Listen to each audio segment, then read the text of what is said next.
امریکا ولې غواړي د ولسمشر غني د لوړې مراسم وځنډوي؟ دا چې څه خبرې روانې دي او چا ویلي دي چې د ولسمشر غني دي د لوړې مراسم وځنډوي، په همدغه ویډیو کې ټول جزئیات را سره کتلی شئ. ویډیو را سره تر پایه پورې وګورئ. ګرانو لیدونکو السلام علیکم.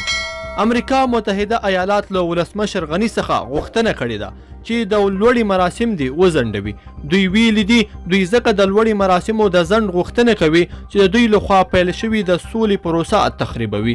امریکا ویلي په دې وروستیو کې په دې حساسو ورځو کې داخلي کشمکشونه زیات شوي دي چې دا هر څه د سولې خبرو ته زیات زیان رسوي. سرچینې رویټرز خبري اژانس ته ویلي دي چې د اندېښنې له امله د افغان سولې لپاره د امریکا ځانګړی استازی زلمی خلیلزاد چې له تېرو اونۍ راهیسې په کابل کې د لګړو سیاسیونو سره په دې اړه لیدنې او کتنې کړې دي.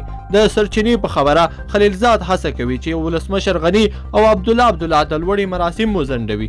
تمه ده چې د راتلونکي شنبې په ورځ د امریکا او طالبانو ترمنځ هم د سولې هوکړلیک لاسلیک شي.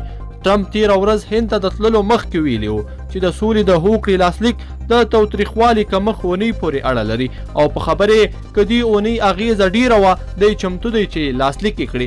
امریکا وروسته له هغې د لوړې د مراسمو د ځنډ غوښتنه کړې ده چې د افغانستان په ولسمشریزو ټاکنو کې بریالی نعمان محمد اشرف غني او نابریالی نعمان عبدالله دواړو په دې حساس پړاو کې تېره ورځ خبر ورکړی دی چې په ولسمشري ټاکنو کې د بریالیتوب وروسته دوی د لوړې مراسمو لپاره چمتووالی لري. د ولسمشر غني ترڅنګ اجرایه ریاست د عبدالله په مشرۍ په ټاکنو کې له لانجو او ناندریو وروسته خبر ورکړ چې دوی هم د ولسمشر په توګه د لوړې مراسمو ته بشپړ چمتووالی لري. د اجرایه ریاست ویان تېره ورځ ویلي و د ډاکټر عبدالله د لوړې مراسمو لپاره ځانګړی کمیسیون ټاکل شوی دی او د لوړې کولو پر موخه یې لومړنۍ خپلمنځي ناسته هم کړې ده.